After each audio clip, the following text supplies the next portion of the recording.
Keeping the class focused. Okay, good evening. My name is David Rowe, and I'm the director of the Center for the Study of American Democracy here at Kenyon.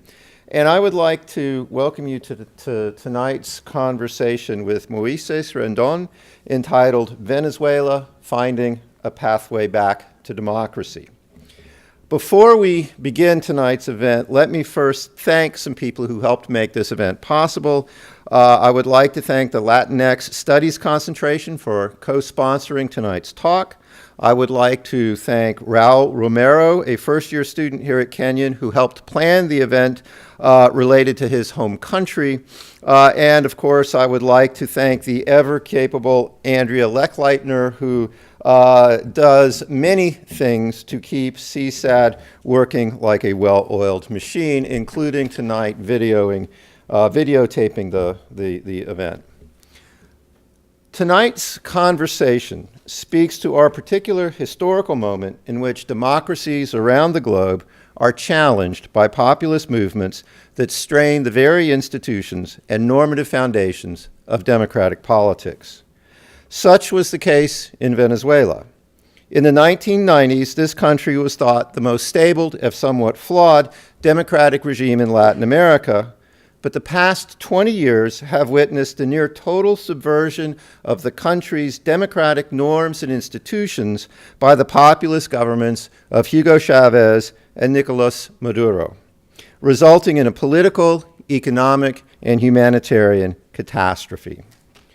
Venezuela today is riven by hyperinflation and suffers widespread shortages of food, fuel, and electrical power.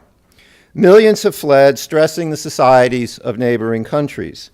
The Venezuelan National Assembly, in a rebuke of the Maduro government, this year named Juan Guaido as the country's acting president, sparking a deepening political crisis. The United States has not only recognized Guaido as the rightful president of Venezuela, along with some 50 other countries in the international system, but the United States has also announced that, quote, all options are on the table, raising fears of an American military intervention. Russia, for its part, has even inserted troops in Venezuela to protect its investment in the country's oil infrastructure and to have a hand in the future of the regime's trajectory.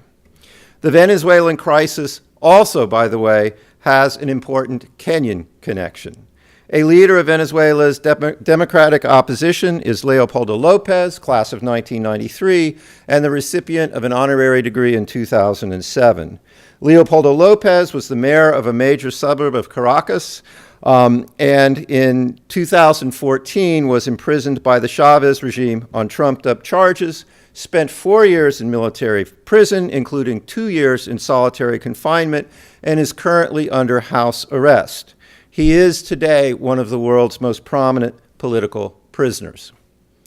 Our conversation this evening will be moderated by Nancy Powers. She is the Assistant Director for the Center for the Study of American Democracy and a member of Kenyon's Political Science faculty. Professor Powers is an expert on Latin American politics who holds a PhD from the University of Notre Dame and is the author of the well-received book, Grassroots Expectations of Democracy and Economy, Argentina in Comparative Perspective. This evening's distinguished guest is Moises Rendon.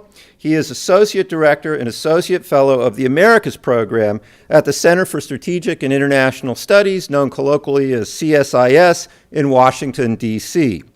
His research focuses on Latin American states in transition, trade and investment, governance and transparency, and U.S. foreign policy toward Latin America, with a particular emphasis on Venezuela. Mr. Rendon earned a Master of Laws from Georgetown University after completing his first law degree at Andres Bello Catholic University. You know, you're reading one thing and the languages shift, and there you go. The Andres Bello Catholic University in Caracas. We are honored and pleased that he could come to Gambier to share his understanding of what is happening in Venezuela and to discuss the challenges of finding a pathway back for democracy in that country. Please, we will do a couple of things. First, we will play a short video before we begin. But at this point, please join me in giving a warm welcome to Moises Rendon.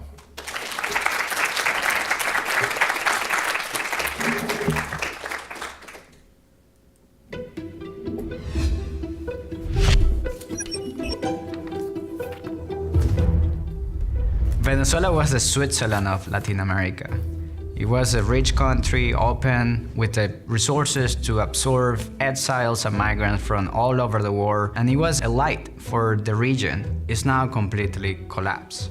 Caracas, another example of the prosperity oil has helped to bring to Venezuela. But this didn't happen overnight.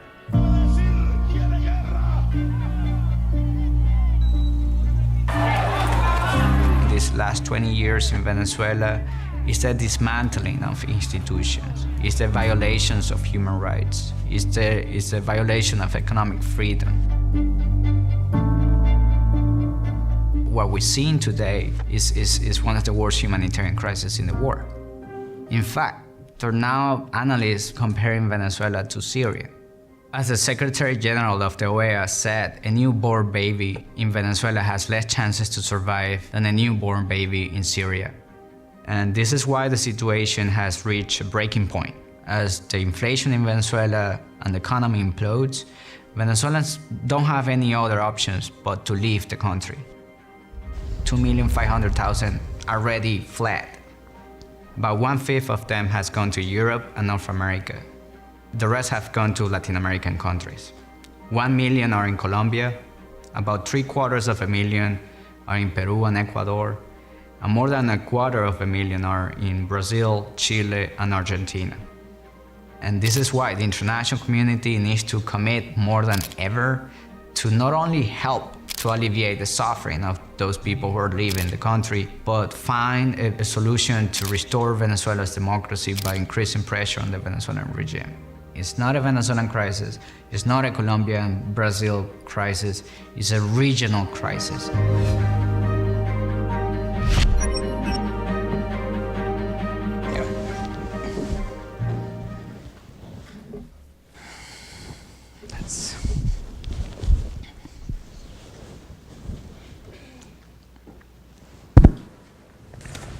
All right, ready to go? Yes, thank you. Well, thank you so much for being here. And we've kept him really busy today. He went to class, he had lunch with students, he had dinner with faculty. I hope you won't tell your friends in Washington we work you too hard. No, I'm so pleased to be here. Thank you again for the invitation, and I'm so thrilled to get to know Kenyon and the campus and the awesome students, so thank you again. You're welcome. So we'll get right started. On January 10th, the National Assembly of Venezuela announces, which has the majority of the opposition parties, declares Juan Guaido the president of Venezuela. Can you explain the constitutional basis of this? Yes, no, thank you for the question. So the Venezuelan Constitution clearly states on its Article 233 that when there is not a legitimate elected president, the president of the National Assembly will take over in a temporary basis to host free and fair elections. And that's exactly what happened. Last year, presidential elections in May were not only unfree and unfair, but they were convened by an illegitimate body called Constituent Assembly. And so that's why more than 50 countries did not recognize the results of those elections, where Maduro obviously won the elections. So the big question after May of last year, and that was part of the work that we were doing in CSIS, is so if the international community does not recognize the results, what does that mean after January 10th, when the new presidential period begins? And the answer was only one. It's following what the Constitution says, and it's exactly that, right? Appointing Juan Guaido as the interim president in a temporary basis.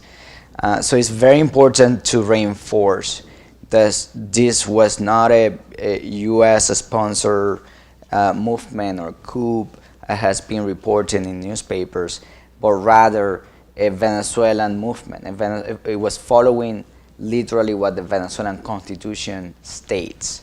And this is perhaps the only way forward that we have to get a way out of this crisis, following that route, that legitimate constitutional route that is clearly stated on the text. Yeah, go ahead. Can you clarify why the Constituent Assembly elections were not legitimate? Sure. So first of all, the body, the Constituent Assembly body itself, is not legitimate for the following reasons. The way how Maduro convoked elections, previous elections to name that body, were also unfree and unfair elections. And when you create a Constituent Assembly body in Venezuela, the main objective is to host, to write a new constitution. That was not the case for the Constituent Assembly, if I remember correctly, back in 2017. They rather decide not to write a constitution, but act as a National Assembly body to replace the opposition-led National Assembly.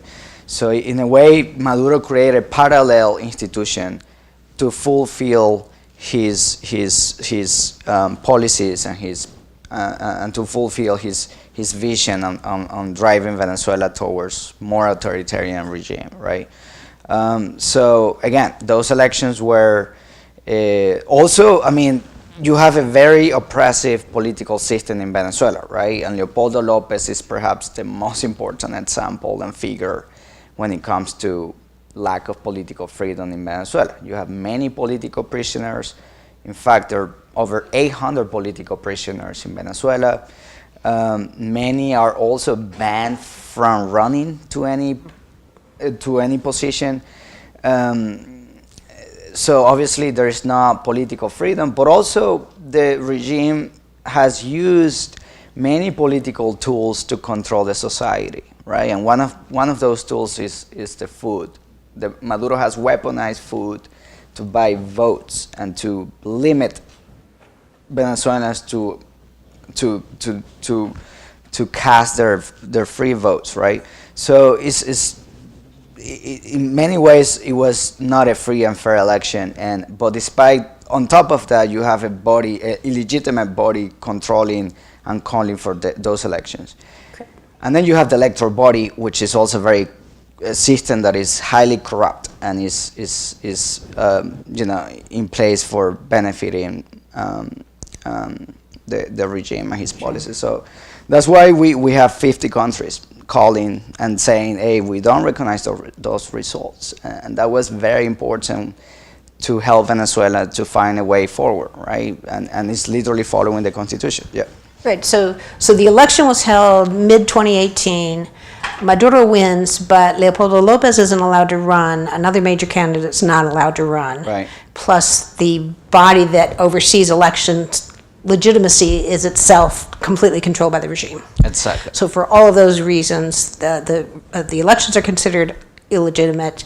They had to wait till the term ended, and then on January 10th would have been the beginning of Maduro's new term, and that's the day then they announced that Guaido is the president. Exactly. So you said that the U.S. wasn't the main player pushing this, the way some newspapers say. Can you tell us about the I think it's the Lima Group. Can you tell me about the international community that was working behind the scenes to bring this about? Yeah, so the Lima Group is a coalition of Latin American countries composed with Brazil, Argentina, Chile, Mexico, Peru, Ecuador. Ecuador was later joined, no? But Canada, not the U.S. The U.S. is not part of the Lima Group. Let me just take a quick step back. The Lima Group was created because the OEAS, the Organization of American States, which is the regional body that oversees the Americas. It's kind of a smaller UN that oversees America and operates in the region. Was not fulfilling his mission to help Venezuela because there were member countries in the OEAS that were blocking an initiative to help Venezuela. So countries like Colombia, Brazil, and Mexico created a parallel group called Lima Group to try to help, right? They said, well, now that the UN and the OEAS are not helping, let's create our own coalition and do something about this. So that's why the Lima Group was created in the first place. The Lima Group, when they saw that the elections were not fair and free, and they did not recognize the results. And then they were analyzing and trying to analyze what to do after January 10th. Are we not recognizing Maduro? Who are we recognizing as the president of Venezuela? That discussion was taking place very much in Washington, and we play an important role of convening them and trying to convene all of those countries and experts to discuss, right? Because again, this is unprecedented. We have never had a strong coalition of the international community to help on this, on not recognizing a president. So it was a very interesting movement, and the Lima group did help big time because they were in conversation with the opposition in Venezuela and telling them, if you follow what the Venezuelan Constitution says, we will follow too. We will follow suit. This is probably the only way forward. So let's get together, let's strategize, and let's find a way to recognize the head of the National Assembly, which is the only option left that we had. The U.S. follows suit too. I mean, the U.S. help and support the Lima group talks. And I remember at the end of the year of 2018, the U.S. also joined those conversations, and the U.S. has been a key role, a key country to help Venezuela in many ways. So, I mean, it's not that the U.S. has been outside of the Lima group now, but it's important to note that the Lima group is driven by Latin American countries, and they were the first ones to recognize January 10th as the key turning point here. So a dozen different questions. So the Venezuelan opposition is famously divided, not always on the same page, both tactically and in terms of internal rivalries. So how have they managed to communicate to their supporters outside in some single vision? How'd they end up on the same page by January 10th? Yeah, that's a good question. So for those who are not following Venezuelan politics that closely, the opposition in Venezuela is composed by many political parties. It's not like a two political party system like here, but rather it's a multi-party system. And there are about 28 political parties only within the opposition. So you have a coalition called MOOD, which is kind of an umbrella of many of these political parties. So as you can imagine, it's difficult to get many of these political parties on the same page. There are many factions who have different visions and different views of how to deal with policy and the economy and social issues. So, however, January 10th brought a huge opportunity for all of those political parties to get on the same page. Because, again, the only way forward after January 10th was to name the head of the National Assembly as the interim president. So all the concentration, all the attention was brought to Juan Guaido, which is the interim president right now. And so in a way, it cannot unite the opposition in a temporary basis, right? We're still there, although I will argue lately we have seen more signals and signs that the opposition has also becoming more divided. But since January 10th, for the first time in many years, we had a united opposition behind a person, behind a leader. And that's very important when it comes to finding a solution, because now you have someone to look at, someone to hear, and someone to work with. But again, it's not as simple as it sounds, because Juan Guaido is part of the National Assembly. And as you can imagine, the National Assembly has different political parties too. So there's been a struggle, a political fight of how to deal with this crisis, even post January 10th.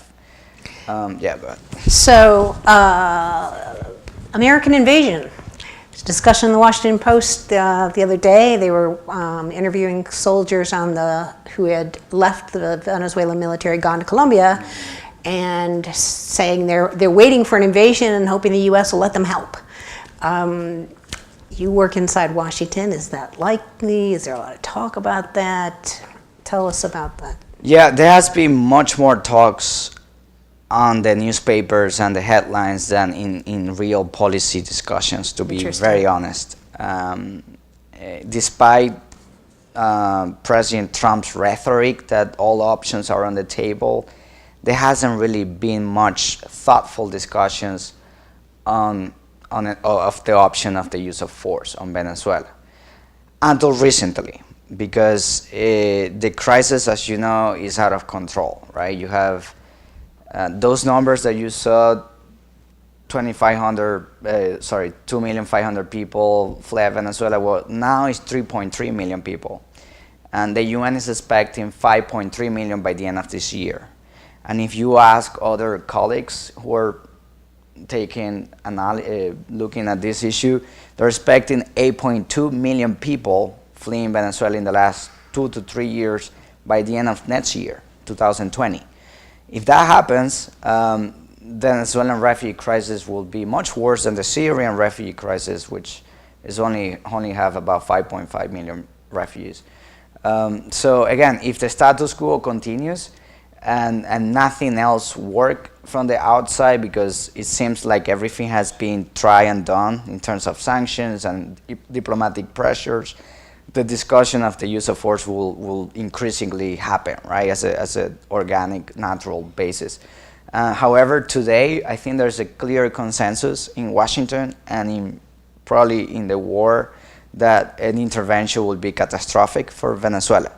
And there are multiple reasons for that. One of the reasons is that Venezuela has a lot of violent non-state actors operating in this lawless environment, right? You have the FARC, you have the ELN, you have paramilitaries, like they call them colectivos, and you have Maduro, which in essence, and we can talk about that, in essence has become a narco state, a mafia state. So you have very many different violent groups operating in Venezuela. Right now they're in peace. They're, looting gold, minerals, drug trafficking is a huge deal.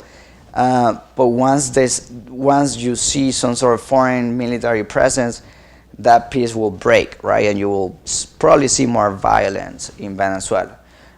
So that's only one reason why intervention will not be the way forward. But also, now that Juan Guaido is recognized by 54 countries, I think the efforts should be and are, at some extent, focusing on helping Juan Guaido to get off the ground and supporting the constitutional way out of this crisis.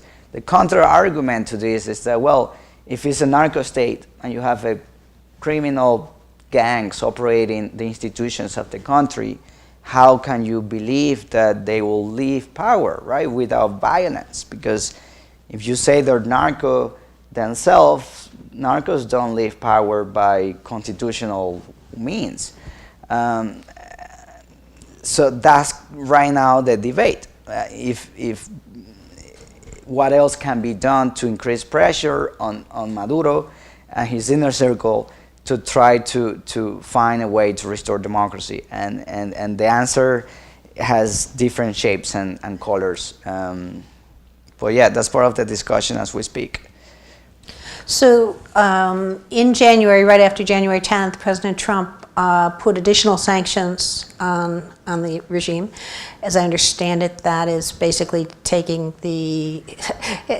preventing the country from having access to the oil resources, the cash in. Right?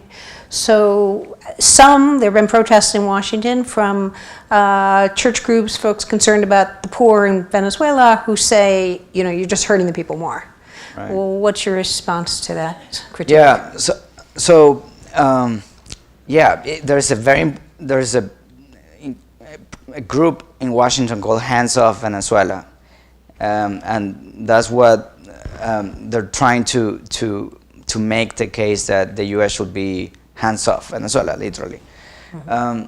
However, when it comes to sanctions, the U.S. has not imposed oil sanctions until recently, until January.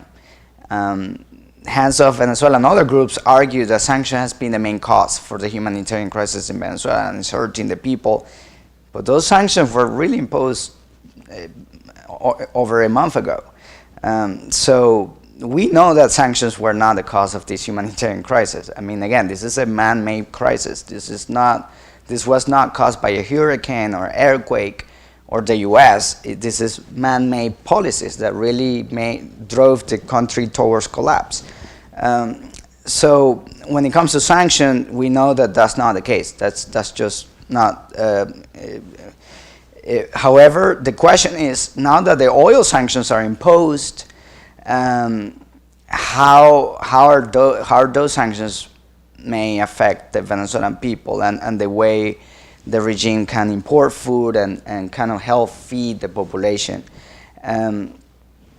Again, there's debates because some people say, well, the worst sanction, the worst source of suffering that people have right now is the regime itself, because they are the ones who are driving towards the country towards collapse. And then the other view is that sanctions are helping to increase suffering.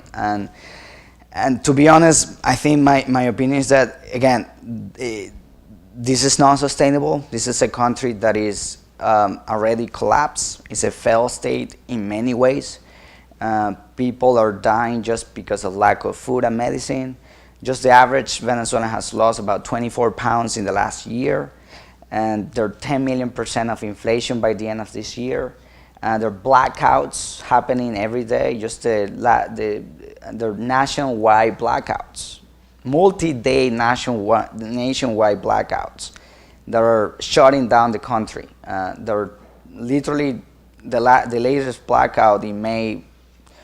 There has been a lot of blackouts recently, but one of them really literally shut 92% of the telecommunication system in Venezuela. So you don't have any cell phones, any internet access in Venezuela. So, and this is obviously increasing the humanitarian crisis and making everything worse in a day-to-day basis. So it's not sustainable in many ways, and so that's why when I think on sanctions, I think they are necessary to try to find a solution quick to this crisis. Otherwise, you're gonna have a Syria or Somalia or North Korea type of regime, oppressive, collapsed societies right there in our neighborhood. So on the other hand, if we need to help limit the suffering of the Venezuelan people, and that means getting humanitarian aid to Venezuela, right? This should be the priority for any stakeholder in Venezuela, including the opposition, the international community, the US. I don't think there has been enough focus, enough strength, enough energy on trying to get humanitarian aid to Venezuela. February 23rd was the first attempt. It was not a good attempt. The execution, planning, and implementation should be improved. But I think we are in a point where humanitarian aid should be the priority. If we really want to help the Venezuelan people, let's get humanitarian aid while increasing pressure on Maduro and his inner circle to restore democracy. Yes. Is Maduro preventing nonprofit organizations from getting aid in? Correct. He has been rejecting humanitarian aid until very recently, where he allowed the Red Cross to receive humanitarian aid. But we're talking about $150 million on humanitarian aid through the Red Cross, which is obviously not enough to help the population of Venezuela. It's a 30 million country, 30 million people live there, so it's not enough. In fact, he's been using that as a political flag, a political tool to say, hey, we raised our accepting aid. So it's a very sensitive but also very important issue, how to get aid in Venezuela. Yeah, go ahead. So another thing often talked about is the military and the role of the military in supporting the Maduro regime. Tell us about that. There's hopes. Some report that there were hopes that after January 10th, the military would return. You were telling us at dinner about why that's not so likely. Yeah, so Venezuela has more generals than the U.S. So the U.S., the most powerful military country, has 800 generals. Venezuela has almost 2,000 generals. And this is not a coincidence. I mean, Maduro has been giving away the general title as to buy loyalty, right? And these generals are involved on all the key sectors and businesses in Venezuela: the oil sector, the mineral, the custom control. So in a way, their power has been shared by all these military officials. So that's why it has been so difficult, because you have all these generals on top of the structure, not allowing any change, not allowing any middle rank official to do anything. But on top of that, you have Cuba. And we haven't talked about Cuba, Russia, China, but Cuba is playing a very important role to keep unhappy, which are many unhappy military officials, on check, right? They have built a very important surveillance system that every time they see any organization, any military officials organizing to fight the Maduro regime, they go and break it and cut it off. So the Cuban has played a very important role in that sense. And that's the question that we're all asking in the international community. The only way out here is to maybe have the Venezuelan military to step up and do something, right? And follow what the Venezuelan Constitution says. That's their first mission of any military in the first place. But again, we don't see that scenario happening in the short or mid-term, despite that many of them are suffering the humanitarian crisis that their fellow citizens are suffering as well.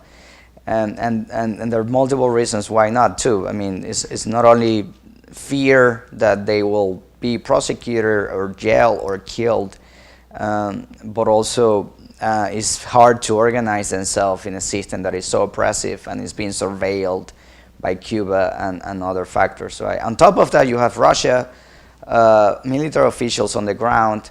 And so in a way, put yourself on the military's position. Like, they will have to fight Maduro, they will have to fight the militaries who support Maduro, they will have to fight Cubans, and now they have to fight Russians. So they have a long way before they can actually do something and restore democracy. But again, it's part of the discussion, right? And I unfortunately, I don't see the military doing something anytime soon. I hope I'm wrong. Well, on that discouraging note, yes. you wrote an article a few weeks ago about what happens next if Guaido is able to act as the president, return to Venezuela, Maduro goes someplace. Venezuela needs a plan. And there's criticism that there's not enough plan in place for what's next, and it's a very complicated challenge, economically, politically, institutionally, etc. You said that Venezuela will need to count on sustained and coordinated international support. So could you elaborate a little bit on where you think the international community will be important and useful? Yes, absolutely. So yeah, I mean, if today's crisis is a challenge, the day after will be probably a more difficult and bigger challenge for Venezuela. It's a completely collapsed state. All the institutions are dismantled or ruined. The economy is in shadow, is completely collapsed. So Venezuela is going to need the help of the U.S. and the international community as a whole, in a way that we haven't seen before, at least in modern history. Because when you think about rebuilding nations, you maybe think about Iraq, you may be thinking about Afghanistan in the few past decade, but there hasn't been a country that has been so destroyed and in a way that Venezuela has gone through. Again, Venezuela was one of the richest nations in Latin America. So what is the role of the international community? How can we help to rebuild a nation like Venezuela? There are multiple components. just briefly, because this can take us days. So, I mean, Venezuela will need to have economic, so first is humanitarian relief, right? That's kind of first step. How much is gonna cost, how much money are Venezuela gonna need? The economists are talking about $20 billion just in the first 6 months. So Venezuela is gonna need huge humanitarian relief packages coming in right away. Then you have the economic front. How do you stop hyperinflation? There are different visions. Fortunately, Venezuela's opposition coalition in the National Assembly has come up with a plan called Plan País, which kind of set up the ground rules or the basis of how a rebuild in Venezuela will look like. And there are different debates of how to stop hyperinflation, for example. But I think they have come into an agreement that, having the IMF providing an economic relief package would be kind of essential. But again, is that enough? Is that enough to start rebuilding the economy? Not really. I mean, there's no foreign investment in Venezuela anymore. The private sector has been completely suffocated. Just in the last 10 years, you have more than 2,000 companies expropriated. So there is not an incentive to invest in a country that has proven to take away your property, and there's no property rights. There's no land titles in Venezuela either. Everything is subject to Maduro and his regime. So how you rebuild that trust in Venezuela to gain international investments back in the country? There are a lot of questions. Then you talk about, we can talk about justice. I mean, how to unite the society, right? You have a very polarized society that has been suffering from this crisis for so long, and the Chavismo movement is going to be there. So how do you deal with people who still support the system that Hugo Chavez put in the place in the first place? How to deal with all these human rights violations and massive corruption crimes in the last 20 years. We have a good example in Colombia with the transitional justice system that was in place to deal with the FARC crimes, the crimes committed by the FARC, and with the peace agreement, right? So we need to look at solutions that has been done in the past that has worked and apply it in Venezuela. South Africa offers great examples of uniting a country after an apartheid, right? How Nelson Mandela played a role there on trying to forgive and turn the page and move forward. So just to sum up and put it in a way, Venezuela is going to need all of those lessons learned and all of the support of the international community, not only from the US, the IMF, the European Union, but all of it, because it's never going to be enough. This is a country that is completely in hashes. And again, the oil sector is going to be key, right? How to rebuild the oil sector. We hosted a roundtable discussion about this, and the consensus was it's going to take about 10 years before the oil sector can produce oil in a way that was done before, because right now the oil sector is collapsed. So again, it's a country that will need huge help. Yes. Because part of the problem is that both Chavez and Maduro sucked the money out of the oil system in order to pay for the social service programs, but didn't do any reinvestment into the plant. Exactly. A combination of that plus corruption plus brain drain. Yeah. You know, many people like Raul have left Venezuela.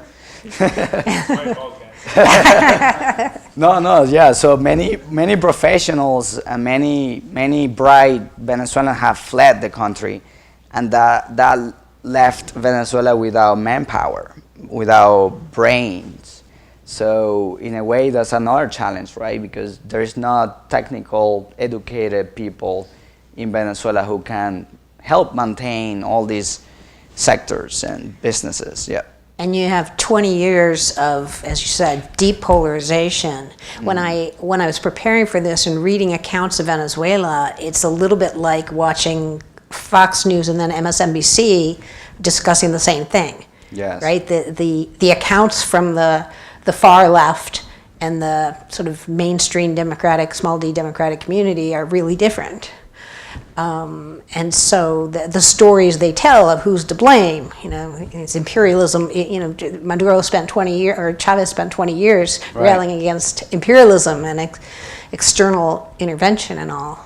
So coming up with some collective understanding of what we did wrong and what we want to do right is going to be challenging. Yeah, and it's more challenging because to connect today's crisis with Hugo Chavez policies. Because Hugo Chavez passed away in 2013.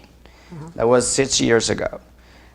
So many people believe that today's crisis is really made by Maduro and not Chavez. But if you look at the real policies that Chavez imposed in the first place, those were the root of the problems. That he was in a way an architect of this disaster. Yet he enjoyed vast oil revenues. The oil prices peaked in 2012 up to $100 per barrel. He also issued debt like never before. Just to give you an example, in 1999, Venezuela owed $39 billion in debt. In the year Hugo Chavez passed away, Venezuela owed $156 billion. So not only Chavez enjoyed oil revenues like never before, but also issued debt and got cash from China, from Russia, and other stakeholders to sponsor social programs. So in a way, the root causes come long before Maduro, and not Maduro himself. Yeah. I think the scholarship agrees with you on that. Let's open it up to questions from the audience. Yes. There might be a microphone coming behind you. Thank you. Hi, thank you for being here with us. I was wondering if you see any parallels between the rise of Chavez to power and what's happening now in Mexico with AMLO. Yeah, so I mean, it's a good question because it seems to follow a same pattern, right? Mexico is a country that is facing corruption and is facing, before Obrador, the political system in Mexico is very corrupt. And that was the case in Venezuela before Chavez. That's one of the reasons why Chavez came into the scene in the first place. The whole political system was very corrupt. The inequality gap increased. And that's the case. That's the case for Mexico. Our concern is that López Obrador is following a similar path what Chavez started doing in terms of using populism and social programs to buy votes. That's from a domestic point of view. From foreign policy, I think Obrador has done a good job in terms of welcoming migrants from Central America and not oppressing on migrants as probably his former administration with Peña Nieto. And I had the opportunity to be in Mexico about a month ago, and we went to the border, the southern border with Mexico and Guatemala. And that was the consensus of all the people that we talked, that the Peña Nieto administration had a very violent, repressive policy against migrants. But now with López Obrador, that shift, and now it's a more welcoming policy. That doesn't mean he has solved the issue, because there are many thousands of migrants needing some sort of help in terms of legal status, work permits, and even humanitarian aid. And López Obrador has not responded on those needs yet. But when it comes to that policy, I think it's probably the only thing that I could rescue from his foreign policy. On Venezuela, it has done a huge damage. Mexico was a leading country before with Peña Nieto, because Mexico was a leading voice at the OEAs and in the Lima Group to help increase pressure on Maduro and help Venezuelans to restore their democracy. But now with López Obrador, that voice has has been lost. In fact, it's now the opposite. Now López Obrador is trying to call for a dialogue with Maduro. But as we know, in the last few years, dialogue attempts with Maduro has only helped Maduro to buy time. And there has been multiple dialogue attempts. So López Obrador wants again to try to get a dialogue attempt with Maduro and help him. There's an ideological connection there that is well known too. But yeah. But there are folks calling for dialogue. Uruguay, which also has an ideological alliance, not alliance, but affinity. Yeah. But the Vatican is calling for dialogue too. So everyone doesn't have to be trying to buy time to think that's the route to take. But you've argued that it's been misused, the dialogue process. Yes, it's been misused maybe at least 4 times in the last 3 years. And again, I believe the dialogue is a powerful tool to resolve conflict and you know, humans' differences.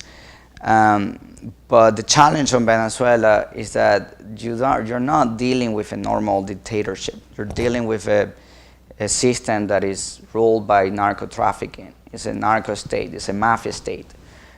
So when you are dealing with that type of system and you try to impose a good faith, bona fide dialogue, it has proven that cannot work. And right now, having a dialogue attempt will be disastrous.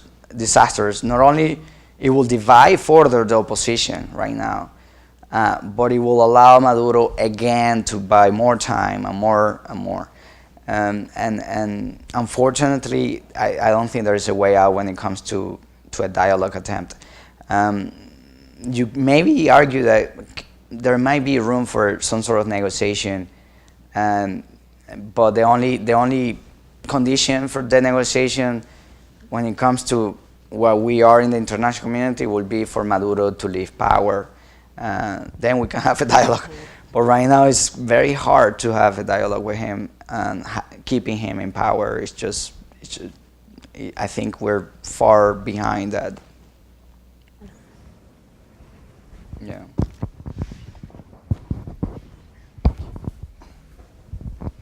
You mentioned earlier the need for an IMF package to move, sort of in the future, to move beyond this economic crisis. Do you believe that austerity measures to address this high debt and inflation are necessary? Do you think this could do more harm than good? Yeah, that's a great question. So, I mean, I think Venezuela's crisis because of the challenge, deserve out-of-the-box solutions. So when I think on the IMF, I don't think in an out-of-the-box solution. I think on a solution that has been used in the last 50 years, and it has proven in many countries to not help all the way. And however, the IMF packages can provide some benefits to try to get the economy back on track and provide some legal framework for investments to come in and to the trust to be rebuilt. But let me go back to my first assumption, why the IMF. I think in Venezuela, the challenges are so high, so huge, that I think the use of new technologies, and specifically cryptocurrency and blockchain technology, can help a country, especially a country that has failed, that has no institutions, that you have to do everything from the scratch. So you have a blank sheet, right? You have to do pretty much everything.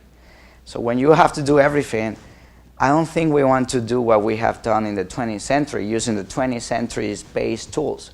I think we need to look ahead. We need to use new tools. And there are new tools. And these new tools are being built as we speak. So I'm arguing in Washington that the use of blockchain can help to create a new governance structure in Venezuela that creates institutions that are more transparent, that are more inclusive, that can help better prosperity, because again, if we try to do what we have done, it will be a cycle probably of the problems that we have facing today of when it comes to corruption and inequality. So, but I will say that Venezuela needs all the help that it can get. So if IMF including, and other international financial institutions and private sector will be critical. Without the private sector, Venezuela cannot go anywhere. So the private sector needs to be there. And also countries like Colombia, Brazil, the US needs to engage.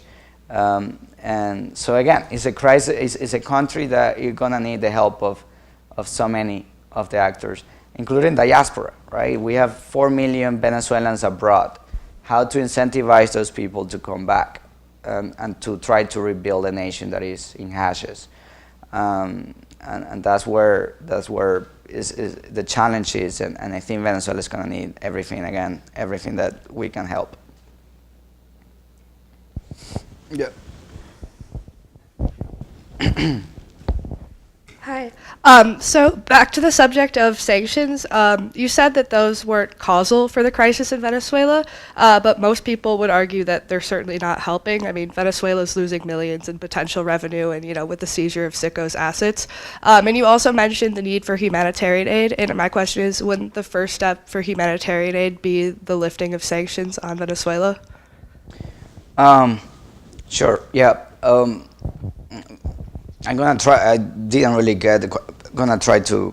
Yeah. Do you want to rephrase it, or would you mind repeating the question? Yeah. Sorry. Just to. Oh, sorry. Yeah. I guess isn't most importantly before any humanitarian aid package is received for Venezuela, we need to lift sanctions, especially the U.S., and unfreeze Citgo's assets and stop punishing the country for perceived debt. Yes. Great. Thank you. Yes, so sanctions today is a tool for increasing pressure on Maduro and his inner circle. When the day after comes, definitely, first step is to lift those sanctions if we want to help Venezuela to rebuild and to get aid. In fact, that's one of the challenges, because based on other experiences, when the U.S. has sanctioned countries, it takes time to lift sanctions because there's a lot of legal procedures that you have to do.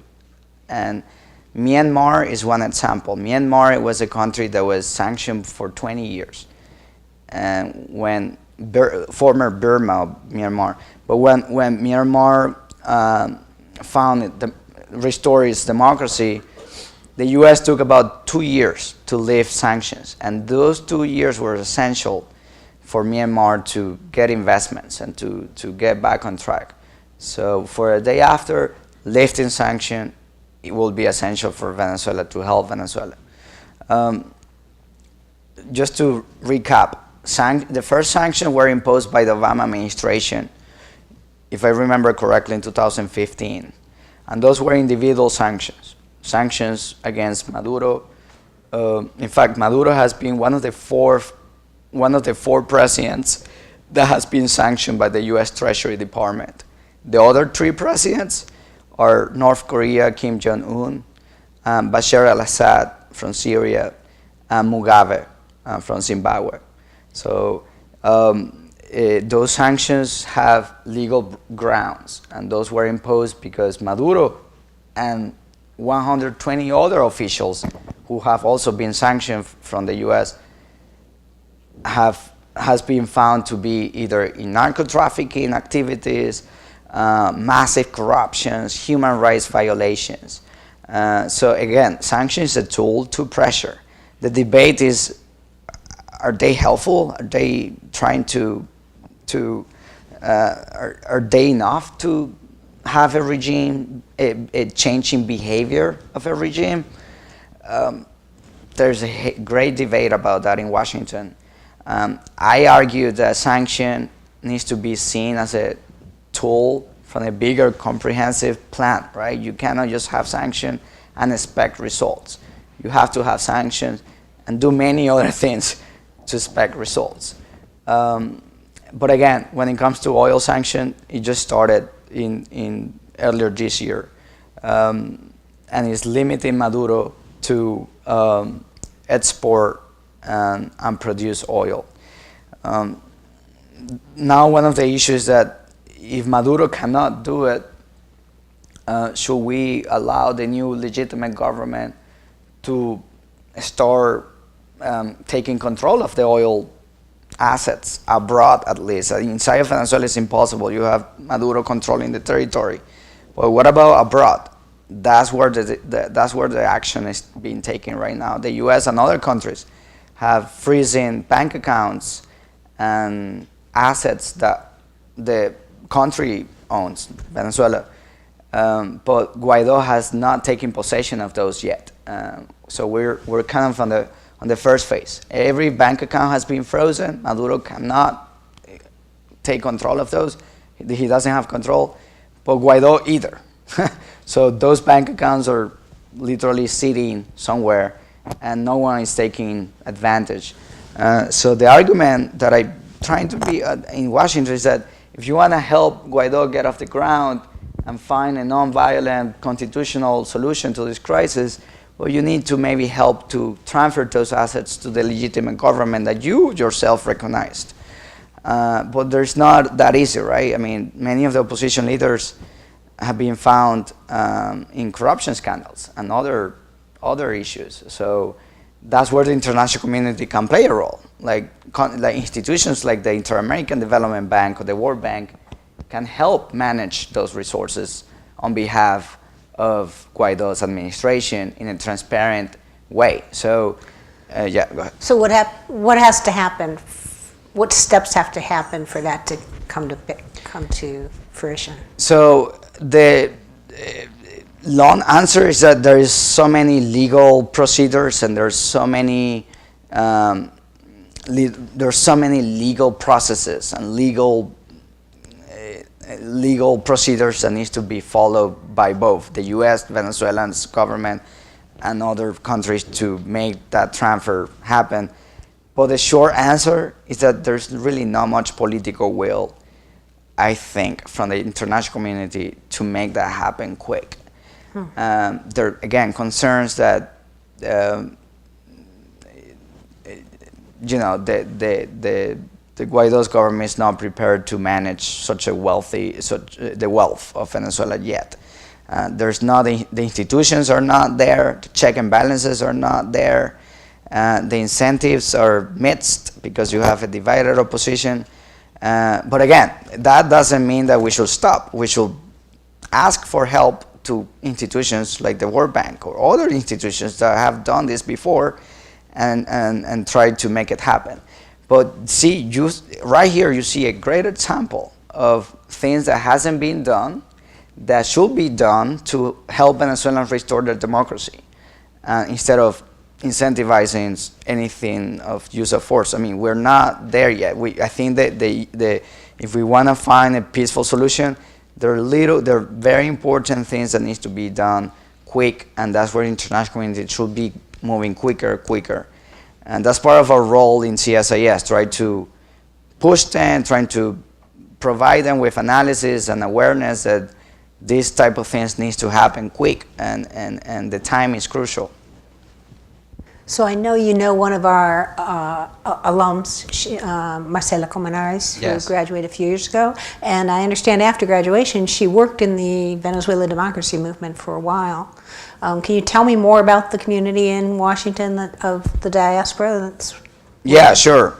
So Washington is a great place. There's so many institutions and organizations. If you're interested on foreign policy or international relations or politics or economics or social, like everything, you have it right there in Washington. In terms of think tanks, there are over 400 think tanks. And again, think tanks is a place to think, right? We convene people to discuss policy, and this type of discussion we're having, we have this all the time. We have over 2,000 conferences like this every year. And then we do have private roundtables and briefings, and we convene the U.S. government and the White House, the State Department, the Hill, embassies and policy experts, and we discuss what to do on Venezuela, for example. So it's a great place for that type of work. And again, you have all the institutions there, right? It's a mecca for international leaders, and so there's so many things going on every time. When it comes to the diaspora, there's a very important presence of Venezuelan diaspora, or any diaspora, to be honest, in Washington. The Venezuelan diaspora is new. Venezuelans are not used to be diaspora. We actually used to be, we used to absorb diasporas and migrants from all over the world, including, especially from Colombia. So ironically, the roles have shifted, right? Now Venezuela is exporting migrants and refugees. So in a way, we haven't found a way to organize ourselves, coordinate our efforts, and kind of create a platform that we can use to help Venezuelans, our fellow Venezuelans. There are many different efforts going on. Almost none of them are very well coordinated and organized. That's where Mexico and other countries can maybe offer some lessons learned. Countries that are used to be migrants and diasporas. But yeah, Washington is a good place to start, and I'm happy to chat any interested person who wants to, look at Washington as a place to go. Thank you. Other questions? So you mentioned that there's no short or midterm solutions where the military kind of moves away from Maduro. What does the long-term scenario where the military moves to help a new Venezuelan government look like? Yeah. So yeah, right now we're facing kind of a chicken and an egg problem. We were discussing that over dinner. The Venezuelan military, so the international community is waiting for the Venezuelan military to do something, to step up and restore Venezuela's democracy. But the Venezuelan military are also waiting for the international community to come and liberate themselves, because again, they're kind of kidnapped by this narco-state system, right? So it's a chicken and egg problem that is gonna only make things worse, and will. I don't think there is a short midterm solution. When it comes to long term, it's harder to see. I don't think Venezuela can last much longer when it comes to having some sort of forces to fight for democracy on the ground. That window is closing very quick. I don't think there's a long-term good solution. If Venezuela cannot last too long on the status quo, if we get there, it will not be a Venezuela as we know it, although right now today's Venezuela is also different from 20 years ago, but it wouldn't be the Venezuela as we know it today either. It would be more like a Somalia or North Korea or a Cuba type of country, but maybe worse because it has the biggest oil reserve, and it has a system that is engaged in narco-trafficking and terrorism, right? There are terror groups operating in Venezuela as well. You have Russia, Cuba, Iran, Hezbollah has presence in Venezuela as well. So that's why inaction is the last, inaction, hands off Venezuela is actually very dangerous. Because Venezuela needs all the help that can receive from the international community, and Venezuela cannot do it by themselves either. So that's why the role of the international actors are key, are really essential. Yeah. Well, you say many are waiting for the Venezuelan military to act, but they're not waiting for them to act in a coup. They're waiting for them to withdraw support. They're waiting for military officials to recognize Juan Guaido as the legitimate government and defect from the Maduro regime. That's kind of the principle. In reality, I think there will have to be some sort of conflict or violence, because Maduro owns arms and he has colectivos, paramilitaries, and people who are willing to use weapons to defend Maduro.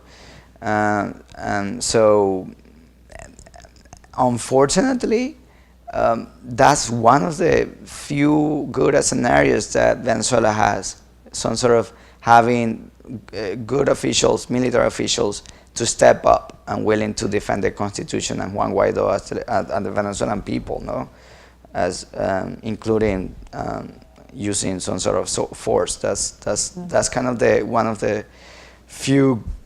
I wouldn't say ideal, but it's one of the few scenarios that we have left to restore democracy. Is that happening? Again, I don't think so. It's hard to see that happening with so much repression, with so much influence from countries like Cuba and Russia, and then themselves have fled the country too. Over 500 officials have fled in the last 2 months. So, you know, it's hard to see a solution coming from the ground. I hope I'm wrong, but I don't know, it's hard. One way that the international community can help without getting to the violence scenario is going to the countries who are supporting Maduro, right? Russia, Cuba, and China. The US has leverage over all of them. I mean, we can argue China, well, we can argue that the relationship has been damaged, right, with trade war. Russia has many conflicts with the US and Cuba, obviously, for obvious reasons. But yet, the US has allies, the European Union, Latin America, and working towards increasing pressure on those 3 countries and trying to make the case. If China wants their money back because they have $65 billion on debt on Venezuela, if they want their money back, Maduro is not the answer, right? I mean, if they want their money back, they need a democratically elected government in Venezuela who can start rebuild the economy and start rebuilding institutions. So looking at those 3 countries is key. Unfortunately, we're not there yet. Those 3 countries are very much involved and on Maduro's side. Yeah.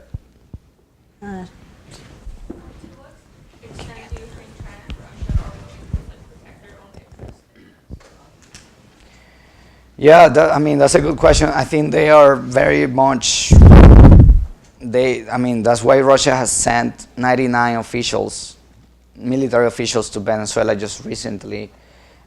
They start building a helicopter training center in Venezuela, and they're, you know, trying to help Maduro to keep maintaining the military equipment that Russia has sold in the last 10 years to Maduro. So Russia is probably the one that has shown that is willing to increase its foothold and tell the U.S. and other countries, hey, we're here to stay.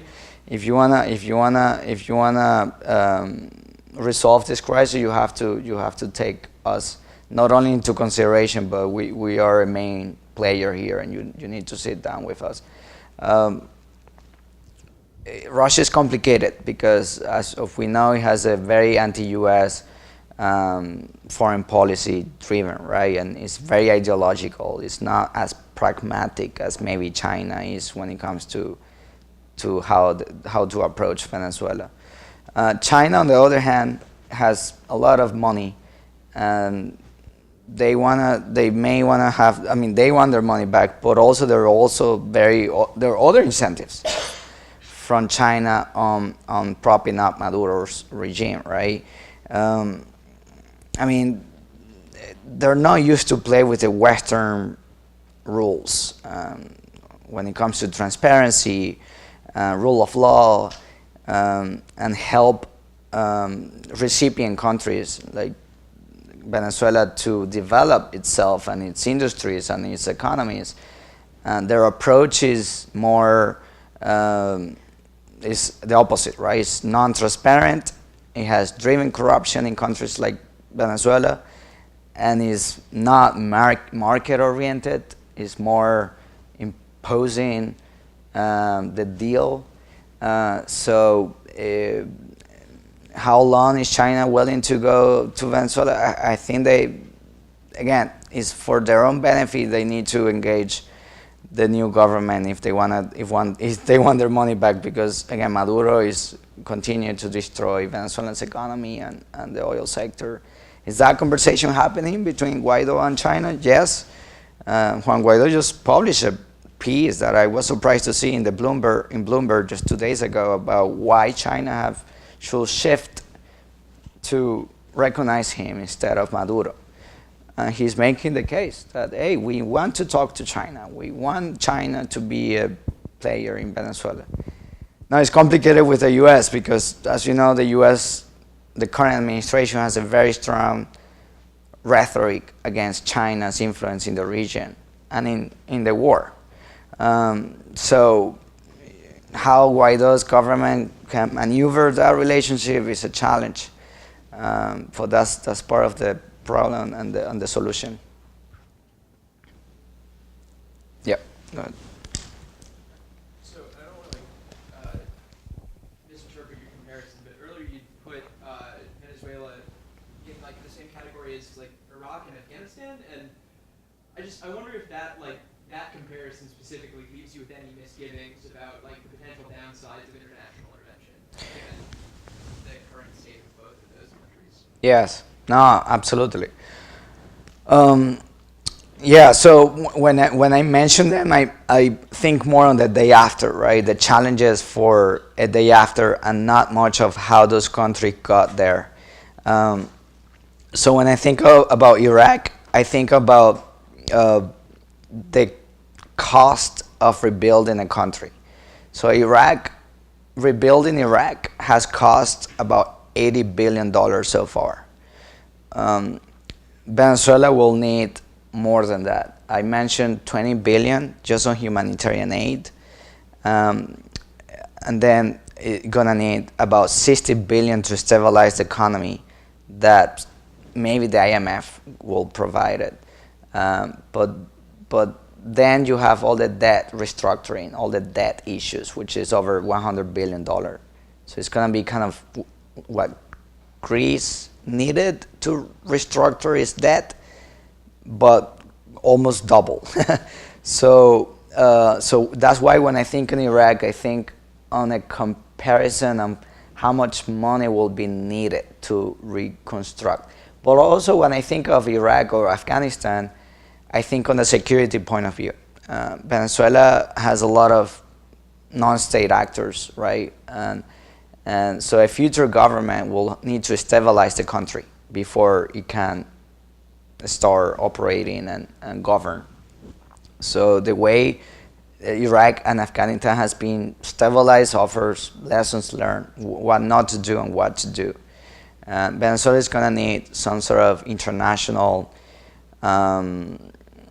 they call it International Stabilization Force, which can mean UN blue helmets, or it can mean a coalition from countries like the US and Latin American countries to help the new government stabilize the territory. Then you have like police reforms and military reforms, and you get into all these details. So that's where, when I think on the Iraq and Afghanistan, is highly relevant for Venezuela's day after, because the conditions on the ground are unstable from a security and economic point of view. One more question. So you said that the trafficking groups are very much tied into Venezuela's political system, and I don't know how tied Maduro's regime is with the trafficking groups, but do you think targeting those groups would have any effect on his control of the country? Yeah, I mean that's a good question, because sanctions has been the main focus for sanctions has been targeting those groups, but that hasn't really get the resolution of this crisis anywhere, right? I mean they're still governing Venezuela. It's gonna be hard. Again, it's not only Nicolas Maduro; it's maybe 100 people behind him in control of institutions who are also involved in narco trafficking. Just to put an example, Colombia is one of the biggest cocaine producers in the world. 25% of that cocaine is going through Venezuela. Since you have such a corrupt system in Venezuela, it's very easy to infiltrate and use the institutions and the military officials in Venezuela as to buy them out with narco-trafficking money. And that's not new. That's been the case for many, many, many years. I remember Ambassador Brownfield. William Brownfield is a former ambassador, U.S. ambassador to Venezuela. He was appointed ambassador in 2007, 2008, just to do that, to dismantle the narco-trafficking that has been imposed in Venezuela, especially from Colombia. And not that he failed, but those efforts failed because it was huge. It was too big, and he had the protection of the government. So it's hard to fight drug trafficking if the de facto government is the first one to be involved. DEA has been expelled from Venezuela since 2009. So there has been almost non-monitoring on how much drugs are going in and going out. We do know that many of the officials, and that's why we call them narco-state, are involved. Maybe the most relevant is former Vice President Tarek Al-Aissami. He's been sanctioned by the US and many other countries on terms of narco-trafficking, but also many others. Just to give you another example, Celia Flores, who is Nicolas Maduro's wife, nephews were prosecuted just a few months ago in New York on charges of narco-trafficking. So that's, you can see that they're very close to Nicolas Maduro himself. And again, we can talk about many other cases, but narco-trafficking is a huge issue in Venezuela, has infiltrated all the institutions. The challenge is for the day after, right? How do you deal with that in the day after? Because again, you need people, you need to unite the country, and you need to respect human rights and how to forgive crimes that are not forgivable. So it's hard. It's going to be hard. Well, I'm that happy now. Sorry, yeah. No, thank you. Thank you so much for a really informative visit. Yes. No, I appreciate it. Thank you again for the invitation. And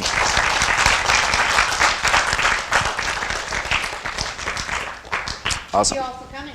Thanks. Yeah, sorry. Yeah.